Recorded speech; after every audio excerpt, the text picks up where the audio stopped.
आज हम standards on auditing के बारे में बात करेंगे और उसमें हम 700 सीरीज स्टार्ट करेंगे।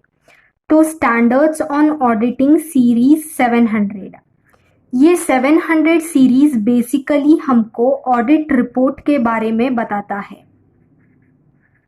हमको ऑडिट रिपोर्ट कैसे तैयार करनी है, what all should be included in audit report, उसका फॉर्मेट क्या होना चाहिए, किस टाइप के ओपिनियंस दे सकते हैं हम, वो सब ये हमको ऑडिट रिपोर्ट 700 सीरीज में पता चलता है।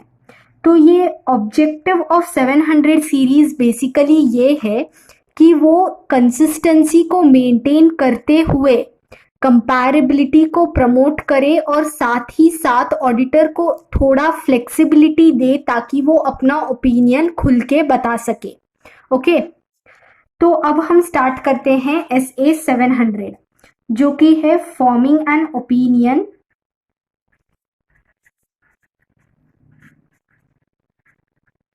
And reporting on financial statements. तो ये दो स्टेटमेंट्स है इस ऐसे में, forming an opinion, reporting on financial statements. तो इस ऐसे के ऑब्जेक्टिव भी दो है। पहला objective to form an opinion, दूसरा objective to express clearly that opinion through a written report. तो हमें ऑब्जेक्टिव बहुत आसानी से याद हो जाएंगे अगर हमें ये ऐसे का हेडिंग याद है तो हम लिख देते हैं ऑब्जेक्टिव क्या है। पहला ऑब्जेक्टिव है to form an opinion on financial statements, दूसरा ऑब्जेक्टिव है to express clearly that opinion through return report.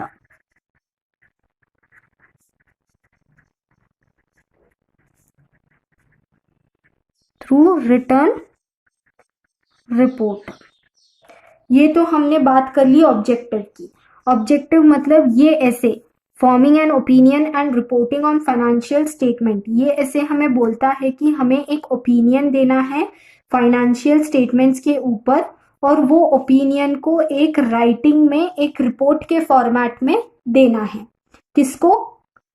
वो हम आगे बात करेंगे। ओके, तो अब बात कर लेते हैं ये ऐसे का नीड क्यों आया। नीड, ये ऐसे हमको जरूरत ही क्यों पड़ा हमें ऐसे 700 फॉर्म करने की, ये ऐसे लाने की हमें आवश्यकता ही क्यों पड़ी। Forming an opinion and reporting on financial statements, ये ऐसे आया क्यों? ये ऐसे बेसिकली इसलिए आया ताकि हम ऑडिटर को बता सके कि वो किस फॉर्मेट में अपना रिपोर्ट देगा, किस फॉर्मेट में अपना ओपिनियन देगा। ये बताने के लिए हमें ये ऐसे लाना पड़ा। ओके, अब ये ऐसे का पर्पस क्या है? पर्पस बेसिकली हमने पहले भी डिस्कस किया कि ये ऐसे का पर्पस है कि कंसिस्टेंसी, कंपैरेबिलिटी, साथ ही साथ फ्लेक्सिबिलिटी को प्रमोट करना। अब क्यों प्रमोट करना है कंसिस्टेंसी, कंपैरेबिलिटी और फ्लेक्सिबिलिटी को? तो इसे थोड़ा डिटेल में समझते हैं।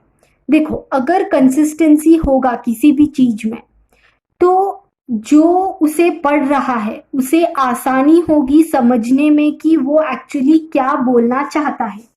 एग्जाम्पल के लिए ले लीजिए लेटर राइटिंग। लेटर, जब हम फॉर्मल लेटर लिखते हैं तो हम एक फॉर्मेट फॉलो करते हैं, टू, फ्रॉम, फिर सब्जेक्ट, रिस्पेक्टेड सर, मैडम, फिर हम हमारा प्रॉब्लम बताते हैं, फिर उन्हें बोलते हैं कि काइंडली डू दी नीडफुल, फिर उन्हें धन्यवाद करते हैं और फिर लास्ट में ग्रीटिंग देके अपने लेटर को कंप्लीट कर देते हैं। ऐसे फॉर्मेट में लिखने से क्या होता है, सामने वाले को जब भी वो लेटर मिलता है वो पहले देखता है किसने लिखा, फिर सब्जेक्ट क्या है, क्या बोलना चाह रहा है ये लेटर में, उससे उसे आसानी हो जाती है कि समझने में कि ये सामने वाला बोलना क्या चाहता है। वो अपने हिसाब से एक स्टोरी बना के लिखेगा तो सामने वाले का टाइम भी वेस्ट होगा और उसे एग्जैक्ट कम्युनिकेशन नहीं होगा, मिसकम्युनिकेशन होने के चांसेस ज्यादा हो जाते हैं। तो इसीलिए कंसिस्टेंसी को प्रमोट करने के लिए एक फॉर्मेट दिया गया है। फॉर्मेट। अब कंपैरेबिलिटी क्यों चाहिए? ताकि हम पता कर सके कि कौन सी कंपनी अच्छी है। देखो, स्टॉक मार्केट में जब भी हम कोई कंपनी का शेयर खरीदने जाते हैं तो हम एक कंपनी को उसके पीयर कंपैरिजन करते हैं। मतलब क्या, सेम इंडस्ट्री के कॉम्पिटिटर्स से कंपेयर करके देखते हैं कि कौन सा स्टॉक अच्छा है, कौन से स्टॉक ने अच्छा परफॉर्म किया।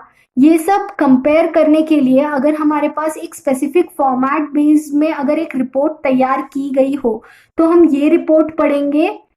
फॉर एग्जाम्पल, इन्फोसिस की रिपोर्ट पढ़ेंगे और टीसीएस की रिपोर्ट पढ़ेंगे और तय करेंगे कि कौन सी कंपनी कंपैरिजन में अच्छी है। तो ये हमें कंसिस्टेंसी और कंपैरेबिलिटी से डिसीजन मेकिंग में हेल्प होता है। किसमें हेल्प होता है? डिसीजन मेकिंग में हेल्प होता है। अब फ्लेक्सिबिलिटी क्यों चाहिए? एक फॉर्मेट दे दिया, उस फॉर्मेट में तुम रिपोर्ट लिखो और दे दो, बस है। फिर फ्लेक्सिबिलिटी क्यों लाई गई?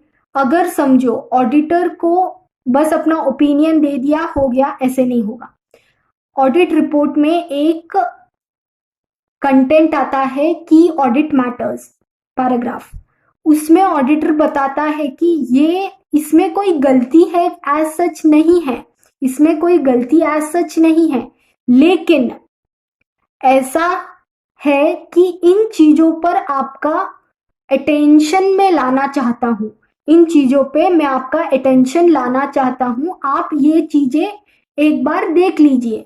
मतलब जैसे एसेट्स को इन्होंने इतने वैल्यू पे परचेज किया, या तो डेप्रिसिएशन का बेस इन्होंने ये लिया, ऐसे सब चीजें हमें की ऑडिट मैटर पैराग्राफ से पता चलती है। ये हर रिपोर्ट में दूसरा दूसरा हो सकता है। खुद ऑडिटर अपना ओपिनियन देगा, मतलब खुद ऑडिटर अपने हिसाब से क्या इंपॉर्टेंट है वो बताएगा, ताकि फ्लेक्सिबिलिटी भी प्रमोट हो। तो आज हमने 3 चीजें बात की SA 700 में। पहला ऑब्जेक्टिव, क्या ऑब्जेक्टिव है? Forming an opinion and expressing that opinion through return report. हमें एक ऑडिट रिपोर्ट तैयार कर देनी होती है मेंबर्स को। फिर ये ऐसे क्यों लाया गया? ताकि एक फॉर्मेट में हम अपना ओपिनियन दे सके जिससे डिसीजन मेकिंग में हेल्प मिले। उसके बाद ये ऐसे का पर्पस क्या है? ये ऐसे का पर्पस है कि वो कंसिस्टेंसी, कंपैरेबिलिटी और फ्लेक्सिबिलिटी को प्रमोट करे। Is it clear? समझ में आ गया सब? तो आगे की चीजें अब नेक्स्ट क्लास में हम लोग क्या बात करेंगे वो हम एक बार देख लेते हैं। नेक्स्ट क्लास में हम लोग देखेंगे कि on what the opinion is given. फिर हम देखेंगे on what basis the opinion is given. किस चीज पर हमें ओपिनियन देना है और किस बेसिस पे अपना ओपिनियन देना है वो हम नेक्स्ट क्लास में सीखेंगे। ओके।